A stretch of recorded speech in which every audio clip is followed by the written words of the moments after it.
అందరికీ నమస్కారం. చాలా రోజులుగా పెద్దదనవాడ గ్రామానికి ప్రయాణం చేయడం అంటే అదో నరకయాతనలాగా, మరీ ముఖ్యంగా మా చిన్నతాండ్రపాడు నుంచి పెద్దదనవాడ వరకు ఉన్నటువంటి రోడ్డు దుర్భరమైనటువంటి పరిస్థితిలో ఉంది. మోకాల్లో గుంతలు ఉన్నాయని చెప్పి చాలాసార్లు మా దృష్టికి రావడం జరిగింది. దాంతోపాటు మీడియా కూడా చాలా వరకు అనేక కథనాలు వచ్చినాయి.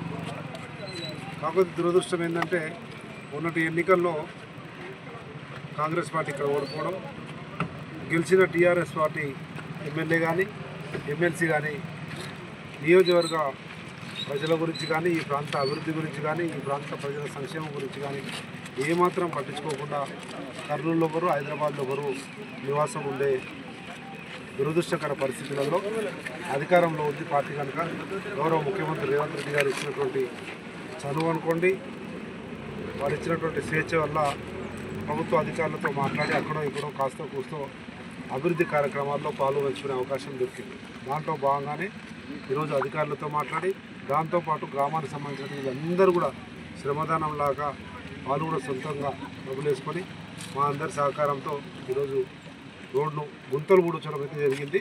ఇది కూడా శాశ్వత పరిష్కారం కాదు, తాత్కాలిక పరిష్కారం మాత్రమే. ఆ పరిష్కారం అయితే ఇప్పుడు జరిగింది.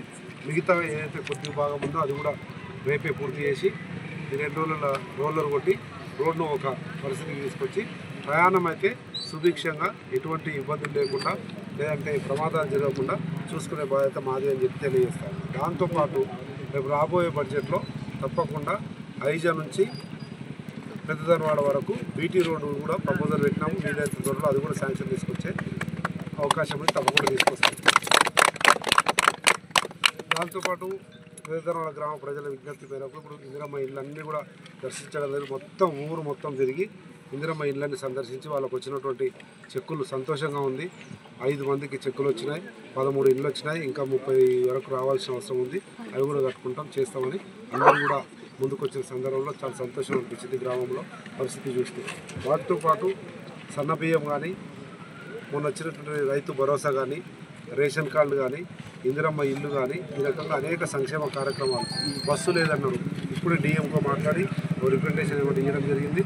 వీలైనంత త్వరలో ఈ 3-4 రోజుల్లోనే బస్సు కూడా గద్వాల నుంచి ఐజా, చిన్నతాండ్రపాడు, పెద్దదనవాడ, చిన్నదనవాడ, నసనూరు వరకు బస్సు నడపడానికి కూడా ప్రయత్నం చేస్తాం. మీరే చూస్తున్నారు, నిలువెత్తు నిదర్శనం మంచి ముగ్ధుగా కలకల్లాడే ఐమాక్స్ లైట్లు కూడా దాదాపు 5-6 లైట్లు వేయడం జరిగింది. ఎందుకంటే ఈ మండలంలోనే పెద్ద గ్రామం ఇది, మందొడ్డి, పెద్దదనవాడ ఈ పెద్ద గ్రామాలు కనుక 6 లైట్లు ఇచ్చి ఇబ్బంది కూడా తొలగించడం జరిగింది. ఈ రకంగా ఒక్కొక్కటి చేసుకుంటూ పోతూ ఉన్నాం. ఏమి ఇబ్బంది లేకుండా చూసుకునే బాధ్యత కాంగ్రెస్ ప్రభుత్వాన్ని, ప్రజాపాలనది, గౌరవ ముఖ్యమంత్రి రేవంత్ రెడ్డి గారిది.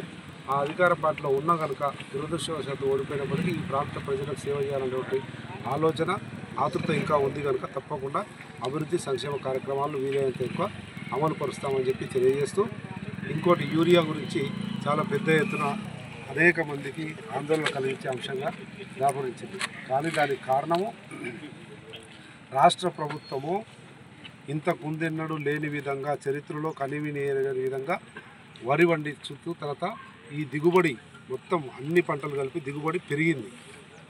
ఇంతకుముందు 10 సంవత్సరాల టీఆర్ఎస్ పరిపాలనలో ఆ ప్రాజెక్టు ఈ ప్రాజెక్టు అని వేల లక్షల కోట్లు తిని మెక్కి ఎక్కడ కూడా వ్యవసాయ విస్తీర్ణాన్ని పెంచలేదు. కానీ ఒక్క కొత్త ప్రాజెక్ట్ లేకుండా ఉన్న ప్రాజెక్టులనే పూర్తి చేసుకుంటూ సరైన విధంగా ఇరిగేషన్ కానీ, రెవెన్యూ కానీ సమన్వయం చేసుకొని ముందుకు పోయి పంట దిగుబడిని పెంచడం వల్ల ఎరువుల కొరత వచ్చింది. దాంతోపాటు కేంద్రంలో భారతీయ జనతా పార్టీ ప్రభుత్వము తెలంగాణ రాష్ట్రం మీద వివక్ష చూపుతూ ఉంది. అది నేను సంపత్ కుమార్ కాంగ్రెస్ పార్టీ వాడిని చెప్పడం కాదు, భారతీయ జనతా పార్టీకి సంబంధించిన గౌరవ ఎంపీనే చెప్తా ఉన్నారు. అది రఘునందనరావు కావచ్చు, కిషన్ రెడ్డి కావచ్చు, మేము ఫెయిల్ అయినాము, కొద్దిగా ఇబ్బందులు ఉన్నమాట వాస్తవము అని. కనుక భారతీయ జనతా పార్టీ కేంద్రంలో నరేంద్ర మోడీ అధికారంలో ఉన్నటువంటి భారతీయ జనతా పార్టీ తెలంగాణ మీద, కాంగ్రెస్ ప్రభుత్వం మీద వివక్ష చూపడం వల్ల ఈ పరిస్థితి దాపురించింది. దాంతోపాటు అటు ఇజ్రాయెల్ యుద్ధం కానీ, లేదంటే మొన్న జరిగినటువంటి